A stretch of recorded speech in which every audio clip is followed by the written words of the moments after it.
kita ada. Ya, sekali lagi, as-sholatu fa innama hiya dzikrun wa qiraatun wa munajatun wa muhawaratun. Nah, setelah itu mari kita lihat apa yang diterangkan oleh Imam Al-Ghazali dalam kitab beliau. Nah, ini. Bismillahirrahmanirrahim. At-taharatu taharatus sir. At-taharatu mongko utawi taharah, maka kesucian yang sempurna adalah kesucian jiwa. Fat-taharatu taharatus sir amma Allah, ya. Sesungguhnya kesucian yang sempurna adalah kesucian jiwa dari hal-hal selain Allah Subhanahu wa taala. Nah, ini Imam Al-Ghazali begitu detail, begitu teliti, begitu jeli. Jadi kalau kita sholat itu tidak ada satupun niat untuk apa-apa kecuali niat hanya kepada Allah Subhanahu wa taala. Yaitu bersihkan hati kita dari berbagai keinginan kecuali dalam hati kita hanya Allah Subhanahu wa taala. Nah, kalau kita saat ini kan pernah diajari, mungkin pernah mendengar, kita sholat tahajud biar rezekinya lancar, kita sholat tahajud biar hidupnya itu mulia, kita sholat tahajud biar dapat ini, itu singkirkan semua. Sholat itu hanya untuk Allah Subhanahu wa taala. Maka dalam hati kita itu hanya Allah Subhanahu wa taala. Makanya Said Abu Hasan Asy-Syadzili ya melalui lisan murid-muridnya termasuk yaitu uh, Ibnu Athaillah Askandari itu kan mengajarkan ya. Kalau kita sholat itu hati kita itu harus bahagia, nyaman, tentram, damai. Kemudian hati kita mengatakan terima kasih ya Allah kau takdirkan aku hari ini bisa sholat. Itu hati itu bahagia. Kita muncul kebahagiaan kita bisa melaksanakan sholat itu. Kalau itu seperti itu berarti sholat itu bukan karena ingin ingin mulia, bukan karena ingin rezeki, bukan karena ingin mendapatkan jodoh, bukan ingin mendapatkan pangkat, karena itu semua itu sudah otomatis. Tidak diminta pun nanti Allah akan memberi. Maka ini disebut fattoharatu sir amma Allah. Ini kejelian Imam Al-Ghazali. Dan alhamdulillah kita kalau sudah sholat itu bisa mengatur hati kita karena belajar ya. Sholat kita lama atau cepat itu karena kita mengetahui. Lama dan cepat itu bukan ukuran khusyuk, tapi ukuran khusyuk bagaimana hati kita nyambung dengan Allah Subhanahu wa taala, yaitu membersihkan hati dari berbagai kotoran. Fathaharatu taharrus sir amma siwallah. Fabiha dengan dengan kebersihan itu ya, dengan membersihkan hati dari selain semuanya hanya Allah, salatmu sempurna. Jadi salat yang sempurna itu sejak awal sampai akhir itu ya karena Allah Subhanahu wa taala. Ya. Dan mudah-mudahan kita bisa sekecil apapun kadarnya kita harus berusaha bisa. Jangan sampai sholat kita itu lama tapi ternyata nyambungnya nggak kepada Allah, tapi nyambungnya kepada yang lain. Nah, saya sering menyampaikan sholatnya lama tapi justru kita berselancar kemana-mana. Karena apa? Semakin lama berselancarnya semakin jauh, membayangkan surga, membayangkan neraka, membayangkan semuanya dibayangkan dalam sholat. Sehingga ya dalam sholat itu hatinya itu bukan Allah tapi selain Allah Subhanahu wa taala. Memang sulit tapi kita harus berlatih. Ya, berlatih. Kemudian fabima tatimmu hadis shalah. Ya, Fabiha tatimmu hadis shalah. Maka dengan ini sholatmu akan menjadi sempurna. Fa innaka idza satartal aurata bithiyabi faman ladzi yasturu aurataka bil batini anillah. Jika engkau menutupi auratmu dengan pakaian, maka apakah engkau menutupi aurat batinmu dari Allah Subhanahu wa taala? Memang kalau kita sholat busananya harus bersih, harus rapi, wangi. Berarti aurat kita tertutup. Tapi di sini fabima ya. Faman ladzi yasturu auratuka. Faman ladzi yasturu auratuka fil batini anillah. Apakah batin kita apakah batin kita ya bisa ditutup dari Allah Subhanahu wa taala. Jadi kalau kita sudah bisa merasa bahwa hati kita dilihat oleh Allah Subhanahu wa taala, itu berarti sholat kita itu top marka top. Makanya al-ihsan itu ihsan ialah anta budallaha ka'annaka tarahu fa illam takun tarahu fa innahu yarak. Ya, jika Anda ihsan ialah ketika Anda beribadah kepada Allah seolah-olah melihat Allah. Jika engkau tidak melihat Allah, yakinlah Allah melihatmu. Ini yang namanya sholat orang-orang yang ihsan. Sholat yang sampai pada taraf ihsan itu sholatnya seperti itu. Makanya nyaman, tenang, damai. Setelah sholat itu perilakunya menjadi lebih baik. Itu berarti sholatnya itu sempurna. Nah ini, makanya ada guyonan begini, sholatnya rajin tapi kok maksiat juga rajin. Nah, katanya anak-anak muda sekarang itu STMJ, sholat terus maksiat jalan. Jangan, sekarang dirubah, sholat terus maksiat berhenti. Ya, maksiat kemarin saya sampaikan, maksiat itu ada dua, maksiat zahir, maksiat batin. Kalau maksiat zahir itu ya perkara-perkara maksiat mata, hidung, telinga. Kalau maksiat batin itu riya, iri, dengki, hasud, sombong, takabur, bahkan sholatnya ingin mendapatkan pujian. Nah, naudzubillah ya. Makanya kalau kita sholat itu kalau bisa disiapkan hati, ya Allah terima kasih ya Allah hari ini aku kau takdirkan bisa sholat, hari ini kau takdirkan aku bisa membaca Al-Quran, kau takdirkan aku bisa bersolawat, kau takdirkan aku bisa bersedekah, kau takdirkan itu semua dihitung, itu adalah karunia Allah Subhanahu Wa Taala. Akhirnya kita itu hidup itu nyaman. Kemudian fata'addab baina yadillah, fata'addab baina yadayillah. Maka hendaklah kalian beradab. Beradab itu apa? Beradab itu memiliki kesantunan di hadapan Allah Subhanahu wa taala. Terus gimana caranya? Kalau kita sholat Allahu Akbar, ya, kemudian kita telah baca, tiba-tiba ingat yang lain. Ya, itu pasti ya, kalau model wajah-wajah seperti kita itu khusyuk 100% itu mustahil. Ya. Kalau ada orang mengatakan alhamdulillah sholat saya khusyuk, berarti tandanya belum khusyuk, gitu ya. Atau begini, saya kasih ya uang kamu, saya ikhlas kok, berarti belum ikhlas. Kalau masih menyebut-nyebut itu namanya belum ikhlas. Kalau masih menyatakan dirinya khusyuk itu namanya belum khusyuk, tapi masih latihan khusyuk. Sebab kalau khusyuk yang sesungguhnya dia itu lupa dengan dirinya sendiri, yang ada adalah Allah Subhanahu wa taala. Maka tanda orang khusyuk yaitu nyaman dan tenang, happy di dalam melaksanakan ibadah. Kalau di mana-mana saya sudah khusyuk, kamu belum khusyuk, itu tandanya memamerkan diri kalau dirinya belum khusyuk. Nah, gitu. Jadi itu konsepnya Imam Al-Ghazali ya seperti itu. Jadi kita harus dilatih ya. Selevel Imam Abu Hanifah, selevel sahabat saja itu nggak khusyuk, masa kita harus menyatakan khusyuk. Nah, cuma tadi itu ya khusyuk, cuma kadarnya pasti berbeda. Ya, pasti kadarnya berbeda. Jangan sampai khusyuk, wah saya ini khusyuk. Nah, memang lebih khusyuk dari sahabat. Sahabat saja nggak berani bilang khusyuk. Yang terpenting tadi itu, kalau sudah nyaman, itu berarti ada tanda-tanda khusyuk. Syukur-syukur setiap hari bisa nyaman sholat itu modal modal paling top ya. Maka di sini, fata'addab baina yadayillah. Maka hendaklah kalian beradab, memiliki kesantunan di hadapan Allah Subhanahu wa taala. Kalau kita sholat Allahu Akbar, misalkan kita baca Al-Fatihah, Bismillahirrahmanirrahim, Alhamdulillahi Rabbil Alamin. Terus nyaman itu hatinya, itu teruskan. Kalau kita makmum Allahu Akbar, terus imam kan macam-macam ya. Bismillahirrahmanirrahim, Alhamdulillah. Terus pikiran kita, imam kayak gini. Nah, itu pikiran kita berarti sudah gak khusyuk. Ini sholat tapi dalam hati kita menilai bacaan imam.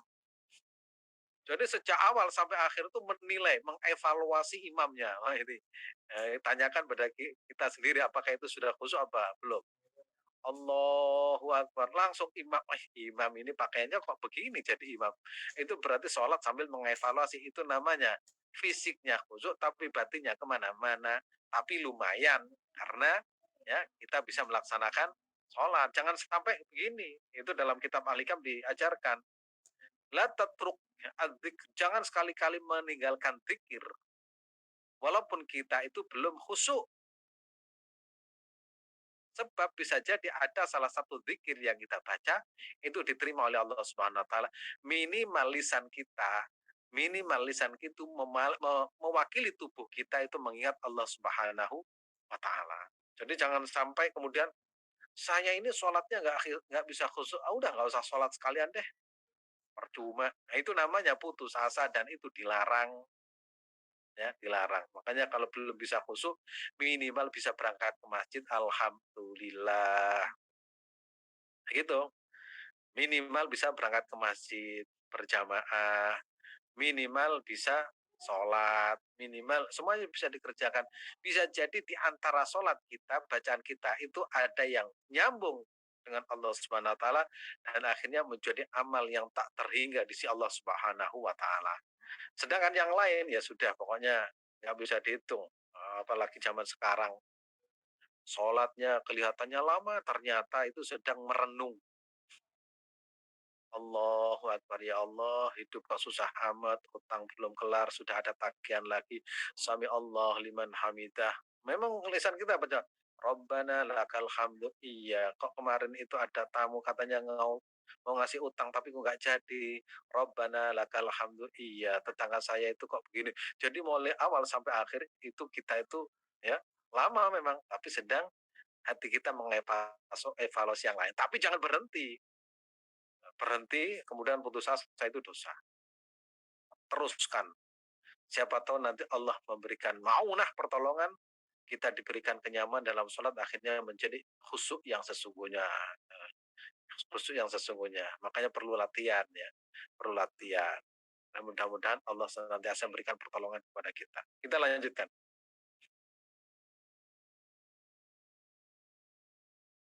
Allah Maha mengetahui. Innallaha alim. Nah, Allah itu kan Maha mengetahui. Ketika dalam sholat kita harus tahu, harus yakin Allah Maha melihat yang tersembunyi dalam hati kita. Ketika hati kita mulai memikirkan, ya Allah, Engkau melihatku, malu aku ya Allah di hadapanmu, nah, gitu. Apa apa ya namanya manusia itu ya, ya seperti kita itu ya. Ketika sholat itu muncul kan, yang masih muda itu sholat ingin dapat pacar yang cantik, sholat ingin dapat pacar yang ganteng, padahal sholat itu. Masa kita yang mau menikah Allah dilibatkan untuk kepentingan kita. Nah, ketika itu muncul itu ya Allah, Allah mengetahui. Nah, Allah Maha mengetahui. Maka akhirnya kita malu, ya Allah, masa sholat saya nilainya seperti itu. Nah, di situ wa'lam annahu yattali'u 'alaika wa 'ala sirrika. Allah itu melihat yang tersembunyi dalam hati. Fatawadhu bi dhahirika wa batika. Kemudian hendaknya merasa tawadhu secara zahir dan batin. Makanya saya pribadi itu kadang yang bisa merasakan nyaman itu tatkala membaca Rabbana lakal hamdu. Oh, itu saya kadang-kadang bisa. Kalau yang lain ya mungkin seperti apa. Misalkan kita habis rukuk, Sami Allah liman hamidah. Hati itu mengatakan, ya Allah, yang mendengarkan aku sholat ini Engkau. Kemudian saya membaca Rabbana lakal hamdu. Rabbana, wahai Tuhan, lakal hamdu, hanya milikmu Allah segala puji. Itu hati itu bisa merasakan. Itu saya sering seperti itu. Tapi kadang yang lain yang nggak bisa namanya. Namanya manusia. Kadang surat Al-Fatihah itu saya bisa betul-betul merasakan. Misalkan saya membaca Bismillahirrahmanirrahim. Allah menjawab. Ya, Allah jawabannya apa? Dzakarani abdi, ya Allah, yang hanya Engkau yang aku sebut dalam hatiku. Kemudian Allah menjawab, hambaku telah menyebut diriku, akhirnya bisa nyaman gitu. Tapi ya latihan, berlatih ya. Namanya berlatih ya, ada yang lama, ada yang super lama, ada yang tidak lama. Tapi ya untuk model-model kita ya lumayan lama lah. Tapi lumayan mau berlatih daripada tidak sama sekali. Maka Allah Maha melihat yang tersembunyi dalam hati. Jadi kalau hati kita sedang memikirkan sesuatu, kembalikan, ya Allah, saya sedang sholat malu, masa sholat saya itu memikirkan utang, masa sholat saya itu memikirkan pasangan, masa sholat saya itu memikirkan jabatan, masa itu. Yang kedua, hendaknya merasa tawadhu secara zahir dan batin. Merasa tawadhu rendah. Pantasnya hamba seperti saya itu ya sholat menyembahmu ya Allah. Pantasnya seorang hamba itu ya tunduk dan tawadhu kepada Al-Khaliq. Maka disebut dengan Maliki Yaumiddin. Allah itu yang menguasai. Termasuk menguasai diri kita. Kemudian perhatikanlah bagaimana dirimu di hadapan Allah Subhanahu wa taala. Jadi kita apa namanya? Saya ilustrasikan begini. Kalau kita di hadapan apa namanya? Raja, kira-kira seperti apa yang perilaku yang harus kita tampakkan? Nggak usah jauh-jauh. Misalkan ibu-ibu dulu kan pernah menjadi remaja. Pertama kali mau ketemu calon mertua, apa ya sikap yang harus ditampakkan itu bagaimana? Busananya, terus cara duduknya, terus nanti kalimat yang harus diucapkan itu apa, matanya tidak boleh menoleh ke kanan dan ke kiri. Oh iya, itu namanya apa? Sikap, itu namanya perhatikan bagaimana dirimu di hadapan Tuhan. Nah itu waktu sholat. Ini lagi berbicara batin kita ya, di hadapan Tuhan Yang Maha Kuasa. Jadi kalau sudah tahu kadar kita di hadapan Tuhan, itu akhirnya kita nggak bisa berbuat apa. Begitu hati itu mulai memikirkan yang lain, itu langsung dikembalikan lah. Kadang tuh merasa malu kan di hadapan Allah Subhanahu sholat. Ya Allah, apa artinya sholatku? Tapi aku seorang hamba yang wajib tunduk kepadamu. Itu namanya memperhatikan diri kita bagaimana. Kalau busana kan sudah cocok ya. Kita penjelasannya secara fisik ya. Imam Malik menjelaskan harus bagus. Batin kita harus busananya itu busana takwa. Bukan takwa-takwa, baju takwa, bukan ya. Batin kita itu. Makanya kalau kita sholatnya rajin, sholatnya itu apa namanya istiqomah, itu kan akan lahir perilaku yang tawadhu, menjadi orang serendah-rendahnya, tidak merasa dirinya lebih baik dari orang lain. Karena itu perilaku orang yang sholatnya itu di insya Allah diterima oleh Allah Subhanahu Wa Taala. Kemudian semua harus menjadi hamba di hadapannya. Jadi saya membuat ilustrasi gini. Pantasnya hamba itu ya bersujud. Ya pantasnya kita itu ya tunduk kepada yang menciptakan kita. Kalau di pantasnya seorang murid itu ya manut sama gurunya. Apalagi kita sebagai seorang hamba, pantasnya ya tunduk kepada Allah Subhanahu wa taala. Jangan sampai Allah kita evaluasi, ya Allah saya sudah sholat tahajud nih 10 tahun. Kok hidup saya itu tetap gini-gini aja? Oh, jangan seperti itu. Pantasnya kita ya tunduk melalui sholat itu. Jangan pernah kemudian kita mengevaluasi Allah Subhanahu wa taala. Saya sudah sholat 10 tahun, haji sudah 10 kali, zakat setiap tahun. Tapi kenapa ya Allah engkau tidak memperhatikan saya? Wah itu kriminal itu. Hamba yang kriminal itu. Masa Allah dievaluasi? Jadi kalau kita sudah sholat lama, kok bisa istiqomah? Terima kasih ya Allah, kau takdirkan aku bisa istiqomah walaupun belum khusyuk. Karena apa? Semua harus menjadi hamba di hadapannya. Itu namanya apa? Pantasnya kita itu menghamba kepada Allah Subhanahu wa taala.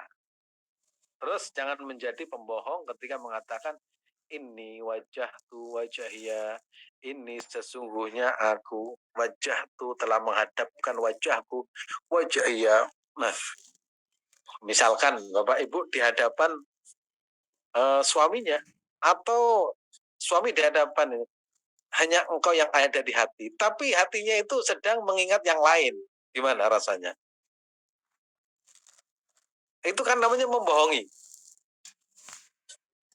Kalau saya pernah menggambarkan anak muda sekarang yang mengelabui orang tua baca Al-Quran. Jadi ada anak sekarang itu membaca Al-Quran gini, orang tuanya kan seneng dibaca. Tapi ternyata dalam Al-Quran itu ada tab-nya, ada HP-nya, sedang main game.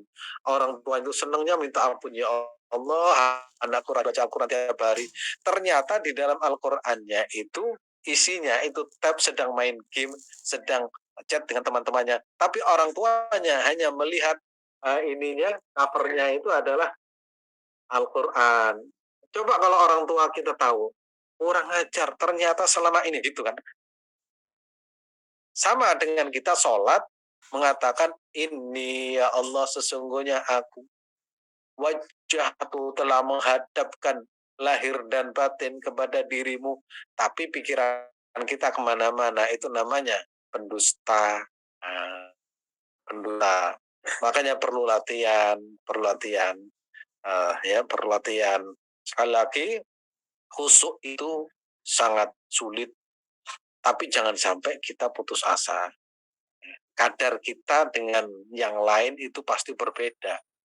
Mudah-mudahan kita tidak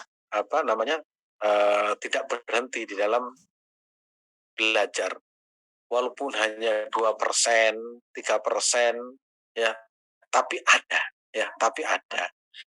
Kalau untuk 100% itu kayaknya susah itu. Itu hanya Nabi ya. Tapi kalau misalkan 60% ya insya Allah bisa ya. Insya Allah bisa lah. Kalau 100% sudah sampai pada tahapan menjadi kekasih Allah Subhanahu wa Ta'ala. Nah, sama bagaimana menjadi kasih Allah Subhanahu wa Ta'ala? Sama dengan Bapak Ibu ketika menghadapi ya kekasihnya itu, itu kan hatinya kalau sudah 100% dipanggil orang tuanya itu loh nggak mempan. Dinasehati itu nggak mempan. Nah, itu bukan jodohmu. Itu ibu ngarang ini. Istikharah misal, sudah istikharah. Istikharahnya tidak baik. Cuma cara memaknainya baik. Karena apa? Karena hatinya itu sudah tawajuh, sudah menghadap sama. Kalau kita sudah hatinya tawajuh, sholat itu nyaman dan sholat itu nikmat, akhirnya sholat itu bisa terasa tidak lelah. Dan itu karena apa?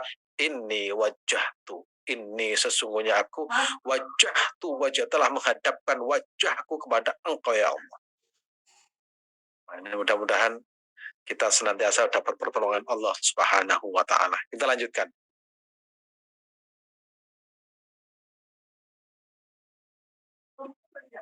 Nah, jangan menjadi pendusta hati ya, menjadi mendustai hati diri kita sendiri ya. Ini ya, saya kutip. An Ali radhiyallahu anna Rasulullah sallallahu alaihi wasallam kana idza kabbara istaftaha.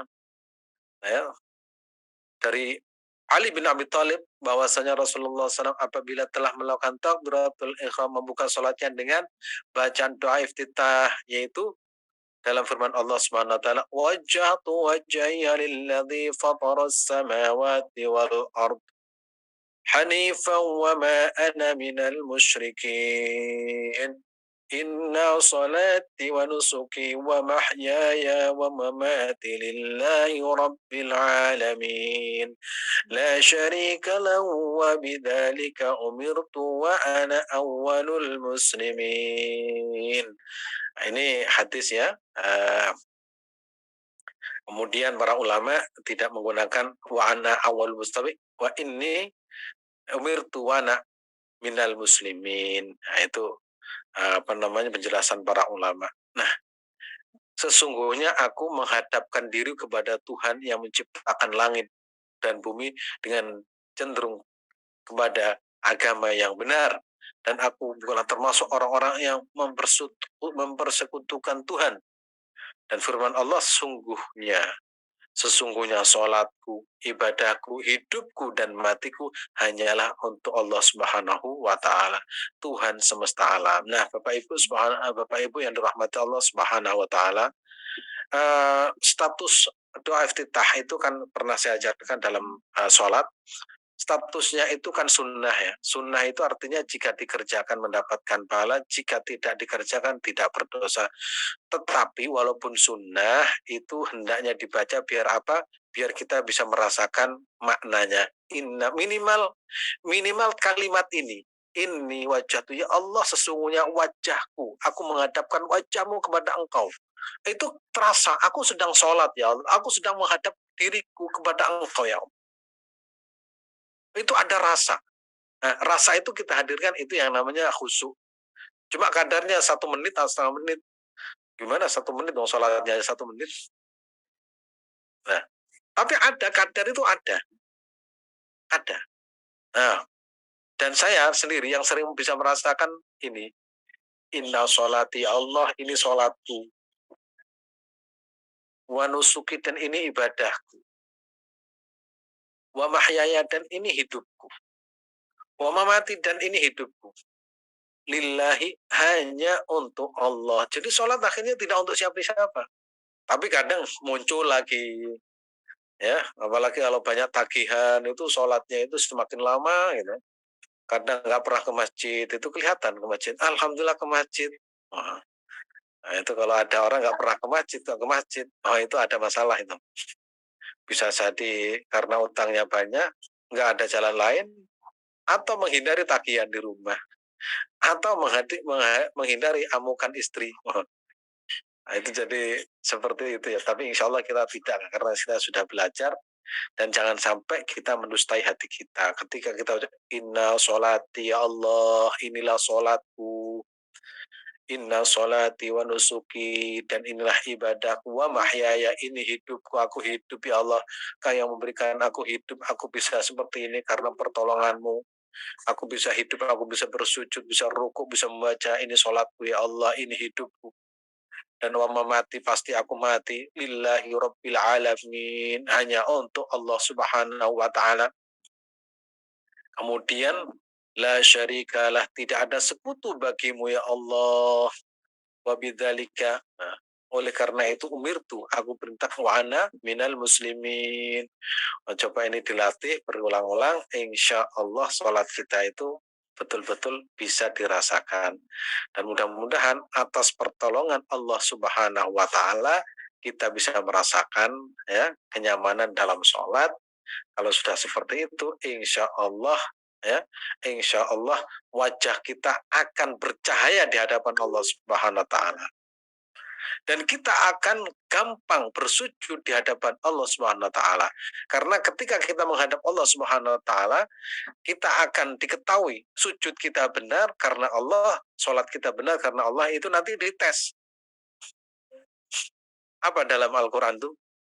Yauma yukshafu an sakin wa yud'auna ila sujudi fala yastati'un. Yauma yukshafu an sakin, dipanggil satu persatu. Misalkan wadud, panggil oleh Allah Subhanahu wa taala.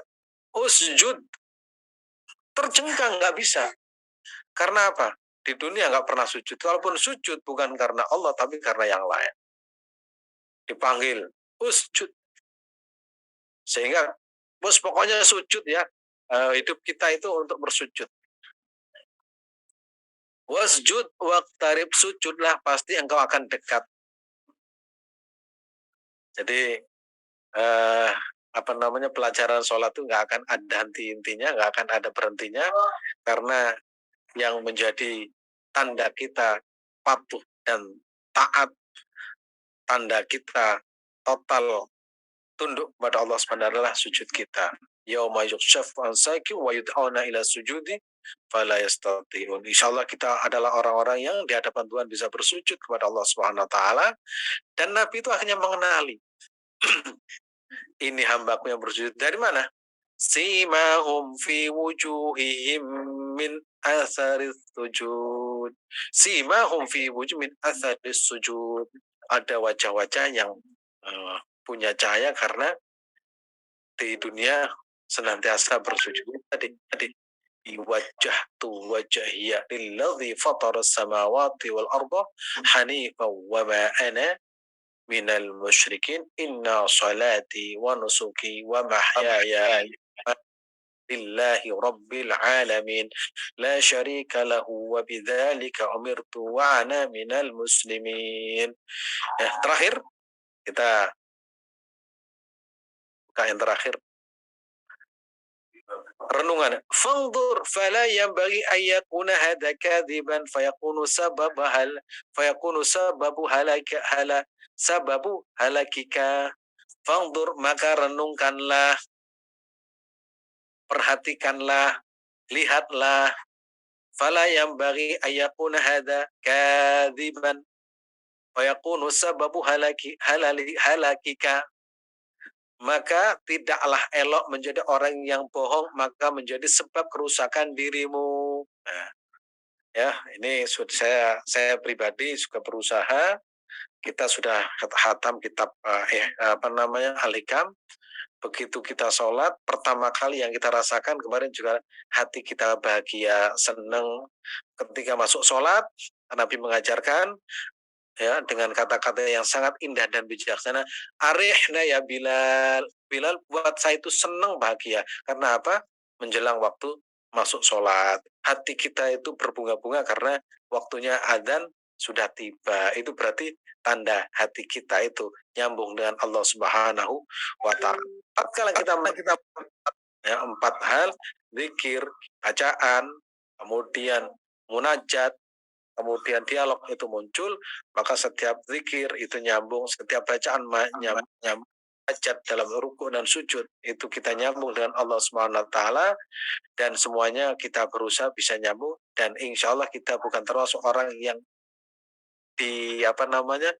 diingatkan di sini. Fanzur maka renungkanlah, fala yambaghi maka tidaklah elok ya menjadi orang yang bohong ya, padahal kita sedang sholat, maka itu akan menjadi sebab kerusakan dirimu. Dan insya Allah kita bukan termasuk, karena sholat kita itu inna sholati wa nusuki wa mahyaya wa mamati lillahi rabbil alamin. Niatnya juga karena Allah Subhanahu wa taala, usolli fardhu subhi raq'atan mustaqbilati makmuman lillahi ta'ala. Dan insya Allah wajah kita itu ada cahayanya, ada warnanya, karena bekas sujud kita kepada Allah Subhanahu wa Ta'ala. Nah, saya kembalikan waktunya kepada Mas Matut. Terima kasih. Baik. Oke, alhamdulillah, Mas Ustaz atas ilmunya.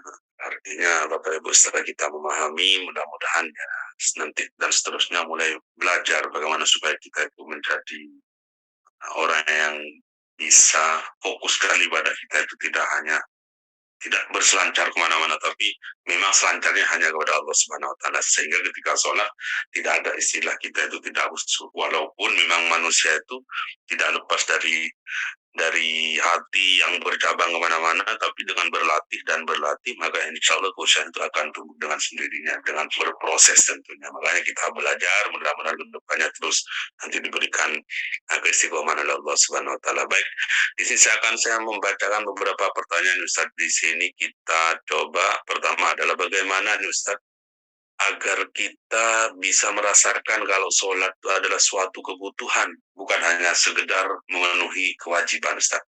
Monggo, Ustaz. Terima kasih. Ya. Jadi tadi saya hanya menyampaikan, begitu kita mendengarkan adzan, kita merasa senang, itu sudah cukup bagi para pemula. Ada rasa bergegas untuk ingin melaksanakan sholat. Ada bergegas itu namanya al-musara'ah. Bahasa Al-Quran wasari'u. Ya, ada semacam hati kita itu segera ingin sholat itu sudah bagus ya. Segera ingin melaksanakan sholat sudah bagus. Nah, sehingga itu bagi pemula ya seperti kita, terus begitu sholat itu senang, yang penting hati kita diciptakan dulu, senang dulu. sholat seneng, nanti latihan lama-kelamaan insya Allah bisa ya. Jadi sholat jangan sampai, sekali lagi saya mengingat, jangan sampai sholat itu transaksional ya. Ya saya sudah sholat kok tetap seperti ini, jangan sampai itu terjadi. Pokoknya kita bisa sholat, hati kita bahagia, itu pertama kali modalnya. Insya Allah lama-kelamaan Allah akan memberikan as-sakinah ya, rasa tentram, damai, sehingga sholat itu akhirnya menjadi kebutuhan kita, dan insya Allah kalau sudah menjadi kebutuhan kita, insya Allah kita akan menjadi orang yang paling bahagia.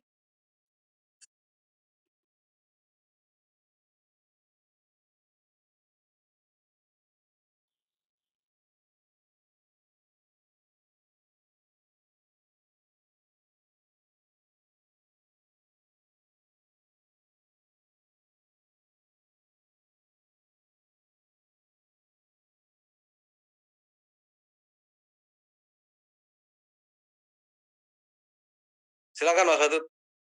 Oke, baik. Kira ini baik. Kita lanjutkan untuk pertanyaan berikutnya. Jika di dalam sholat tanpa sengaja Ustaz kelihatan rambut atau jari kaki, apakah sholatnya sah Ustaz? Atau harus mengulangi sholat kembali? Kelihatan dong. Di dalam sholat tanpa sengaja kelihatan rambut atau jari kaki, apakah sholatnya sah Ustaz? Atau harus mengulangi sholatnya lagi? Kalau tanpa sengaja dan tidak tahu, nggak apa-apa ya. Tapi kalau kita tahu langsung segera ditutup, misalkan Allahu Akbar kok kelihatan, ya itu langsung segera, misalkan ya, perempuan Allahu Akbar kok kelihatan, langsung diinikan. Ya, itu langsung segera ya. Oke, baik. Selanjutnya nih Ustaz, jika di dalam sholat salah bacanya ketika duduk antara dua sujud, tapi yang dibaca malah bacaan tasyahud awal, itu bagaimana Ustaz? Ya inilah sholat yang menjadi apa namanya, menjadikan malaikat tertawa mungkin. Ini kok bacaan gini, mau dicatat atau bacanya kok yang lain. Nah, makanya saya menganjurkan kalau bisa itu berjamaah, karena kalau ketika ada kesalahan itu sudah masuk pada barisan imam, ya barisan imam. Begitu. Oke, ya. Tentunya nggak baca ini ya, cicilan ya Ustaz. Ya. Baik, selanjutnya tentang cara wudhu Rasulullah Ustaz, tentang mengusap kepala, apakah satu kali saja mengusap kepala dilanjutkan dengan mengusap telinga dengan bekas air untuk mengusap kepala tadi, atau 3 kali mengusap kepala kemudian baru telinga? Mohon penjelasannya Ustaz. Wajibnya itu 1 kali ya, wajib ya. Sunnahnya 3 kali. Ya, sunnah itu apa? Sunnah itu apa yang telah dicontohkan oleh baginda Rasulullah SAW. Dan caranya begini. Ini kepala ya. Ini tangan, sudah ada airnya, sudah. Maka gini. Berarti ini. Jadi jari-jari kita ini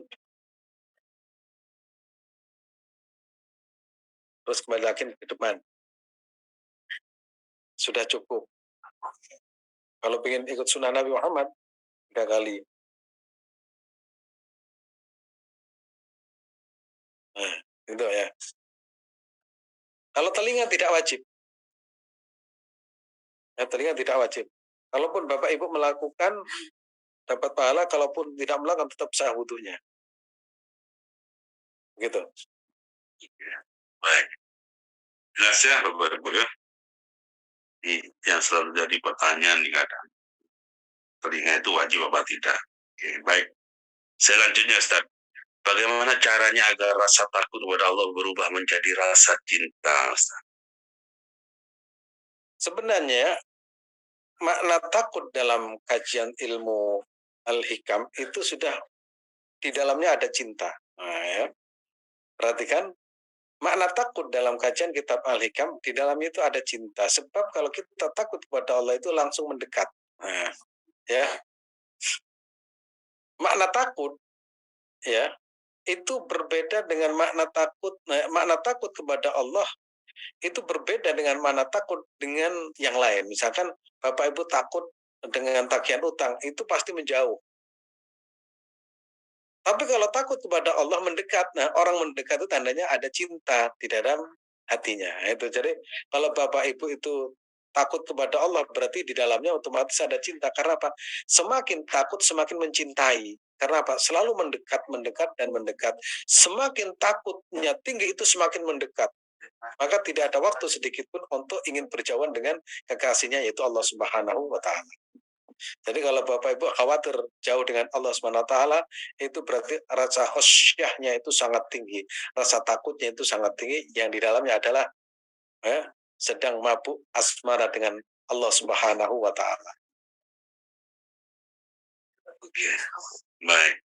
Selanjutnya Ustaz, ini beda konteksnya pertanyaannya terkait masalah tidur. Kalau misalkan kita itu tidur tidak, apakah tidak boleh menghadap kiblat Ustaz? Kalau tidur itu yang penting ngantuk ya. Jadi yang tidak boleh ya dalam fikih itu saya baca di takrib itu kalau pipis di tempat terbuka itu menghadap kiblat atau mustadbir kiblah. Ya, jadi kalau pipis itu tidak boleh menghadap kiblat atau membelakangi kiblat di tempat yang terbuka. Ya, kalau tidur ya kalau tidur itu ya yang bagus ya ini apa namanya tidur miring itu lah. Tangannya menjadi apa namanya? Nah, menghadap ya menghadap mana saja betul boleh. Yang dilarang itu kalau kita bikin tempat kamar mandi jangan sampai atau sedang buang kotoran itu jangan sampai menghadap kiblat atau membelakangi kiblat. Kalau tidur ya sunnahnya tidur itu ya berwudhu terlebih dahulu kemudian eh, tangannya itu di bawah ini apa namanya begini. Sunnahnya seperti itu ya. Tetapi kemudian setelah tidur dalam 1 menit berubah memutar kemana-kemana ya itu memang manusia seperti itu. Kalau sudah tidur seperti belalang katanya, nggak tahu arahnya kemana. Yang penting pertamanya ya kesunahannya itu wudhu terlebih dahulu, kemudian tidur menghadap kiblat, misalkan tangannya begini. Adapun kemudian setelah 1 jam itu kepalanya di selatan atau utara muter itu kan kita nggak tahu, apalagi tidurnya anak-anak itu seperti apa namanya kipas angin ya. Atau mungkin kita seperti itu tidurnya seperti kipas angin. Kadang jatuh jadi apa namanya tempat tidur juga. Nah, Oke, baik, selanjutnya Ustaz. Kalau di saat sholat kita merasa tidak khusyuk dan mengulang-ulang surat Al-Fatihah, apakah diperkenankan boleh Ustaz? kalau sholat sunnah ya sudah diteruskan aja sholatnya, setelah selesai sholat lagi silakan. Ditanya kok banyak latihan sholat khusyuk gitu aja. Kalau mengulang-ulang malah nanti itu tidak bagus ya. Jadi setelah selesai 2 rakaat, sholat lagi nggak apa-apa, sholat mutlak. Selesai sholat lagi 2 rakaat. Tandanya itu sudah rindu dengan kekhusyukan. Oke, selanjutnya Ustaz mengenai wudhu. Bagaimana wudhu bagi wanita di tempat yang tidak ada penghalang sehingga bisa terlihat auratnya? Ya tetap kita tetap wudhu, cuma bisa mengambil air untuk di tempat yang lebih sepi, tidak terlihat. Ya, misalkan mengambil air 1 botol, kemudian kita di tempat yang tidak terlihat banyak orang, kemudian kita berwudhu, di situ aja solusinya. Jangan kemudian nggak wudhu, wah gimana nggak wudhu? Atau wudhu tapi tangannya tidak basah, ya itu bukan wudhu namanya. Karena takut dilihat. Padahal syarat sahnya sholat itu harus wudhu terlebih dahulu. Dan wudhu itu rukunnya ada berapa? 6, wajah, kedua tangan. Kok wajahnya nggak dibasuh? Ya kan nggak sah. Tangannya juga karena khawatir kelihatan orang, yaitu solusinya mengambil air di tempat yang tidak terlihat banyak orang baru kita berwudu. Begitu. Oke, baik.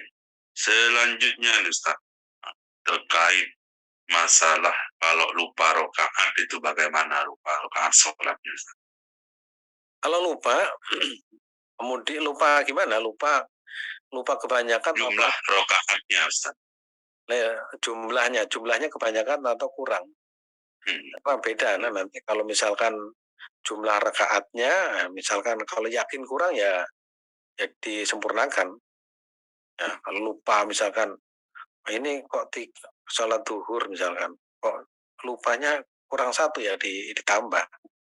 Nah, cuma kalau misalkan ragu beda ya, lupa dengan ragu itu beda. Kalau ragu itu ini 4 apa 3, maka tanyakan pada hatinya. Apa namanya, dalam hadis itu, apa saya lupa namanya.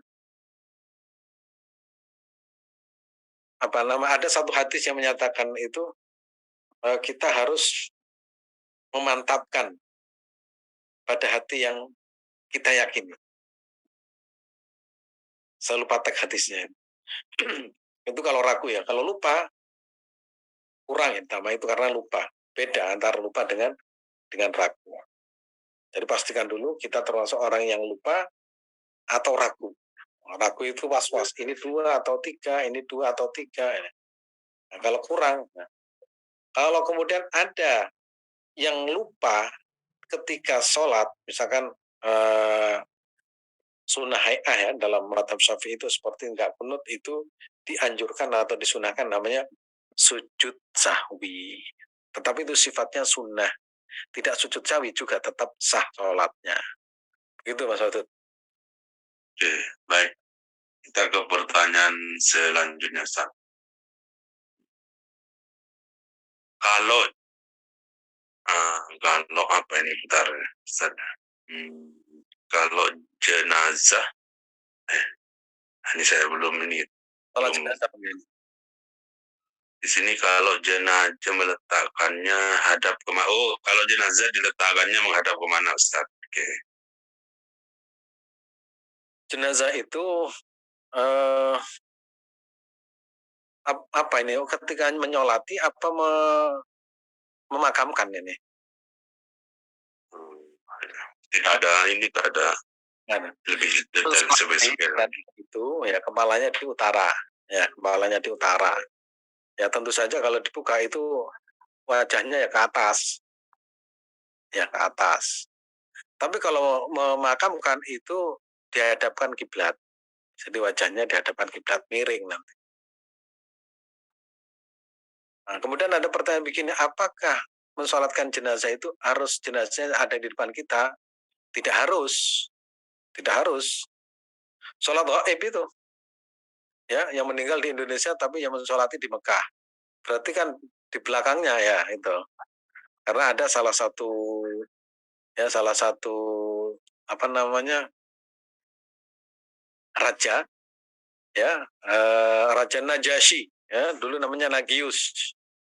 Raja Najasyi Afrika meninggal dunia, kemudian Rasulullah dikabari bahwa dia Najasyi itu meninggal dunia, kemudian Rasulullah mengajak para sahabat untuk sholat gaib. Berarti sholat gaib atau sholat jenazah tidak harus di depan. Di Masjidil Haram itu kadang diletakkan di belakang. Tapi mayoritas ada di depan, tapi ada yang di belakangnya. Karena bukan menjadi imam ya, karena itu mendoakan jenazah. Begitu. Oke, baik, selanjutnya, Ustaz. Nah, kalau saya mendengar tausiah dari salah satu Ustaz, sholat sunnah itu sebaiknya niatnya tiap 2 rakaat atau apa tiap-tiap rakaat. Untuk sholat witir bagaimana, Ustaz? Sholat tiap 2 rakaat. Sholat witir itu bisa 3 langsung, bisa 21. 21. Misalkan begini, Mas Watur niat sholat witir hari ini 11. Batasan witir kan pertama 1, 3, 5, 7, terus 9, 11. Kalau niat 11, berarti terakhir itu yang tahiyat akhir ya. Berarti rokat pertama, kedua, ketiga, keempat itu berdiri semua. Tapi kayaknya belum pernah saya mendapatkan itu. Yang ada, yang paling banyak di Masjidil Haram, Masjidil Nabawi, dimanapun tuh 21. 2, kemudian satu. Ya, niatnya dua dulu kemudian satu. Maka sholatnya itu niatnya usolli sunnatan minal witri ya. Sholli sunnatan minal ini warokatan Allahu Akbar. Jadi dua saat dicicil ya, dua kemudian satu. Dan itu dilakukan di Masjidil Haram, di Masjidil Nabawi. Bisa langsung sholli sunnatul witri sunnatul witri salata rakaatim mustaqbil qiblati, bisa langsung. Kalau yang langsung itu berarti rakaat pertama kedua berdiri, rakaat terakhir langsung tahiyat akhir. Gitu, caranya gitu. Silakan milih yang mana? Partai yang gampang atau yang satu seperti Sayyidina Utsman bin Affan, sholatnya satu rakaat hatam, itu sudah aman itu. Itu fokus pada bacaannya. Oke, jelas ya Bapak Ibunya. Oke, baik. Selanjutnya kan masih ada beberapa pertanyaan. Kalau buang angin itu yang membatalkan sholatnya itu apakah berbunyi atau berbau, Ustaz? Ini menarik ini pertanyaannya. Oh iya,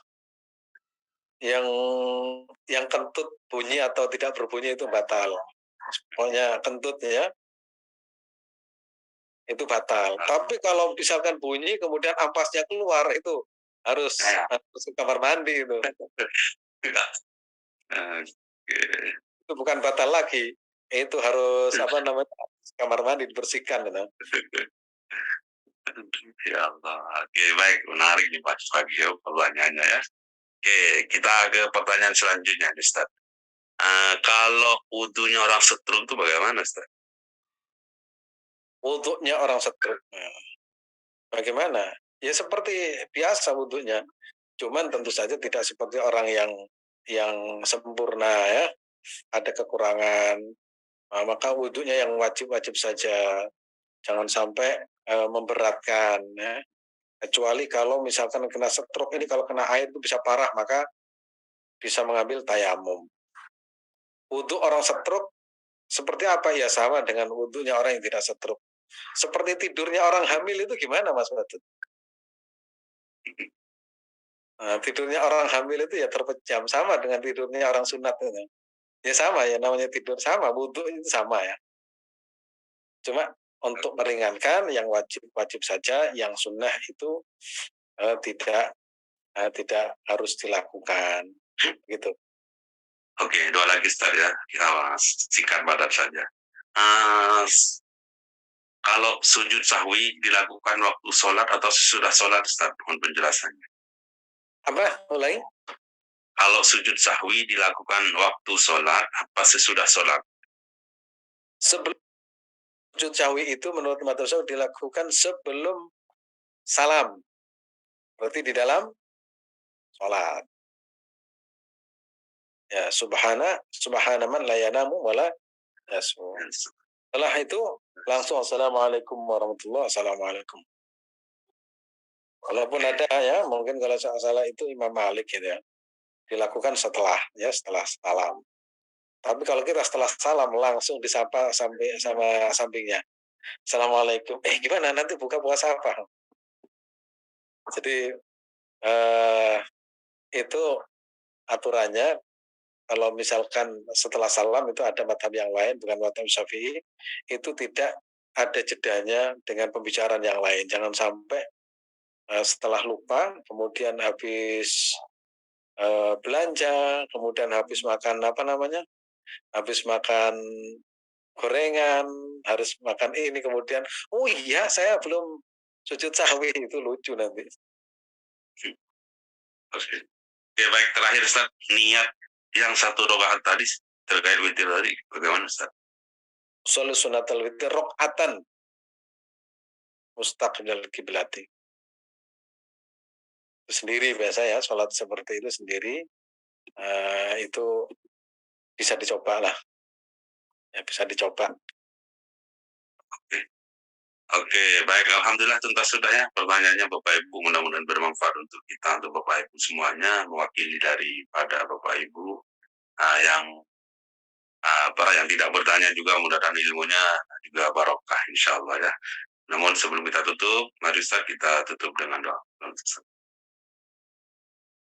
terima kasih ya. Mudah-mudahan Bapak Ibu sehat walafiat, sehat jasmani dan rohani. Mudah-mudahan Allah berikan panjang umur untuk taat kepada Allah Subhanahu wa taala. Kita tidak bisa berbuat apa-apa, kita tidak bisa mengkontrol hidup kita sendiri, bahkan kita tidak bisa mengelola nyawa kita, tidak bisa mengelola hidup kita, kecuali kita sandarkan semuanya kepada Allah Subhanahu wa taala. Mudah-mudahan setiap langkah, setiap apa yang kita kerjakan nilainya ibadah di sisi Allah Subhanahu wa taala, dan kita terus-menerus menyandarkan segala sesuatunya kepada Allah Subhanahu wa taala, dan mudah-mudahan Allah bimbing kita di jalan yang diridhai oleh Allah Subhanahu wa taala. Yang sakit ya, mudah-mudahan diberikan kesembuhan. Kemudian yang sedang belajar mendapatkan ilmu manfaat barokah, yang mencari rezeki dimanapun memperoleh rezeki yang halalan mubarakan, amin ya rabbal alamin. Yang ingin menunaikan ibadah haji diberikan kesempatan umur panjang bisa haji dan umrah atas izin Allah Subhanahu wa taala. Bismillahirrahmanirrahim. Hamdan syakirin, hamdan na'imin, hamdan yuafi ni'amahu wa yukafi mazidah. Ya Rabbana lakal hamdu kama yanbaghi li jalali wajhikal karim wa husni dhanik. Allahumma ighfir lana dhunubana wa liwalidayna wa كما ربنا صغرا. اللهم اغفر لنا ذنوبنا كفر عنا سيئاتنا وتوفنا مع الابرار واختم لنا بالايمان واختم لنا بالاسلام واختم لنا بحسن الخاتمة. اللهم نور قلوبنا بنور الإيمان ونور وجوهنا بنور الإرفان ووسع صدورنا ويسر أمورنا واقض حاجاتنا من حوائج الدنيا والآخرة يا كريم إنك على كل شيء قدير. اللهم بارك لنا في أمرنا يا الله، بارك إله أمور kami. اللهم بارك لنا في أولادنا يا الله، بارك إله anak-anak kami. Allahumma barik lana fi usratina ya Allah, berkailah keluarga kami. Allahumma barik lana fi hayatina ya Allah, berkailah hidup kami. Allahumma barik lana fi rizqina ya Allah, berkailah rezeki kami. Allahumma barik lana fi hayatina wa fi auladina wa fi ikhwanina wa fi watanina ya Allah, berkailah negeri kami. Rabbana zalamna anfusana wa illam taghfir lana wa tarhamna lanakunanna khasirin wa tub alaina innaka antat tawwabur rahim. Subhana rabbika rabbil izzati amma yasifun wa salamun alal mursalin walhamdulillahi rabbil alamin. Terima kasih ya. Buku sholawat yang saya tambah dengan sholawat sultan masih saya hafal ya. Sholawat sultannya masih tinggal satu baris lagi ya, sambil menghafal, sambil nungguin orang tua. Insya Allah kalau sudah hafal nanti Bapak Ibu saya saya berikan yaitu doa untuk sholawat sultan. Allahumma sholli ala sayyidina Muhammadin wa ala ali sayyidina Muhammadin wa ala ali sayyidina Muhammadin biadadi khalqillah, biadadi ilmillah, biadadi ma fi ilmillah. Itu insya Allah manfaatnya banyak dan besar. Salah satu yang memberi menceritakan waktu membaca sholawat menunaikan ibadah haji, mimpi dijumpai Rasulullah Sallallahu Alaihi Wasallam. Dan satunya lagi pernah memiliki hutang sampai 600 atau hampir 1 miliar, hampir 600 itu oleh Allah juga diberikan. Yang penting kita baca sholawat, cinta kepada Nabi Muhammad Sallallahu Alaihi Wasallam. Dan insya Allah nanti setelah selesai saya sampaikan kepada Bapak Ibu. Terima kasih ya. Saya sampaikan kepada Mas Putu. Saya mohon doanya juga untuk ibu saya dan juga pondok yang sedang saya naikkan ke lantai 3. Wal afu minkum. Assalamualaikum warahmatullahi wabarakatuh. Waalaikumsalam. Terima kasih Bapak Ibu, sampai jumpa, ketemu di minggu depan. Terima kasih. Terima kasih Pak Ustadz. Assalamualaikum warahmatullahi wabarakatuh. Terima kasih semuanya Bapak Ibu. Terima kasih. Terima kasih. Kami Selalu. ingat ya.